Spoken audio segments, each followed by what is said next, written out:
waxaa maanta ka ambabaxay garoonka diyaaradaha cigaal ee magaalada Hargeysa wafdi uu hogaaminayo madaxweynaha Soomaaliland Muuse Biixi Cabdi. Wafdigan oo isugu jira xubno ka mid ah golihiisa wasiirada, gudoomiyaha aqalka guurtida ee Soomaaliland iyo sidoo kale Dr. Adna Aadan Ismaaciil oo Soomaaliland u qaabilsan wadahadalada Soomaaliya iyo Soomaaliland. Geesta kale wafuudo kala duwan ayaa iyaguna ka soo kala ambabaxay magaalooyinka caasimadaha Addis Ababa iyo Muqdisho. waxaana wafdiyadaasi kala hogaaminayay madaxweynaha Soomaaliya Madane Maxamed Cabdullaahi Farmaajo iyo wafdiga Addis Ababa ka soo ambabaxay oo uu hogaaminayo Dr. Abiy Ahmed Cali. ujeedka safarkan madaxdan kala duwan ee maanta isku arkaya magaalada Djibouti ee caasimadda dalka Djibouti ayaa ah sidii mar kale loo ambaqaadi lahaa wadahadaladii hore ugu dhaxeeyay Soomaaliland iyo Soomaaliya. haddaba wafdiga ka ambabaxay magaalada Hargeysa ee uu hogaaminayay madaxweyne Biixi ayaa inta aanay ka dhoofin garoonka diyaaradaha cigaal waxa warbaahinta la hadlay wasiirka arrimaha dibadda ee Soomaaliland Yaasiin Xaaji Maxamuud Xiir Faratoon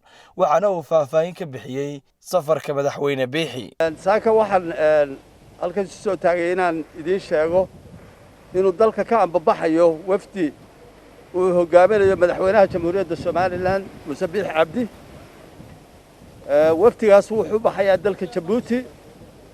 madaxweynahana waxa ku weheliya gudoomiyaha golaha guurtida ama golaha baarlamaanka guud ahaan 4 wasiir iyo Adna Aadan Ismaaciil oo ah la taliye xagga aqoonsiraadka Jamhuuriyadda Soomaaliland. wafdigaas wuxuu baxayaa shir inuu ka qayb galo shir lagu casubay oo ay soo qaban qaabiyeen dawladda Djibouti iyo dawladda Mareykanka. shirkaas oo isla mar ahaanta ay ka soo qayb galayaan madax kale oo badan oo uu ka mid yahay ra'iisul wasaaraha dawladda ama dalka Ethiopia. wafdigaas waxa la isugu keenayaa Soomaaliland iyo Soomaaliya. ujeedada shirku waa intaas. ajandihiisa iyo waxa laga wada hadli doono iyo arrimahaasu de marka la isu tago un baa laga wada hadli doonaa. waxaan halka kan hadda ka sheegno oo aanu ma jiro.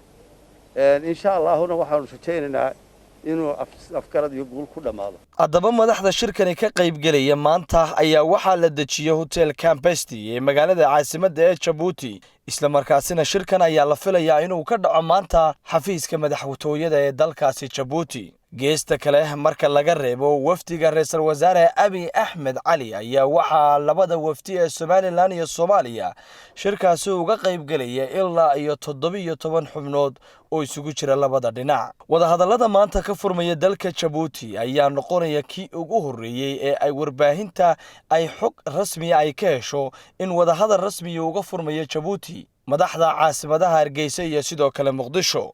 wax wadahadal ay ma uusan dhex marin intii ay xilalka la kala wareegeen madaxweyne Farmaajo iyo sidoo kale madaxweyne Biixi. marka laga imaado kulankadiis ahaa oo sheegay madaxweyne Biixi inuu ku dhex maray magaalada Addis Ababa horaadkii sanadkan aynu ku jirno. Cabdi Rashiid Cali Barre, Somali TV, Hargeysa.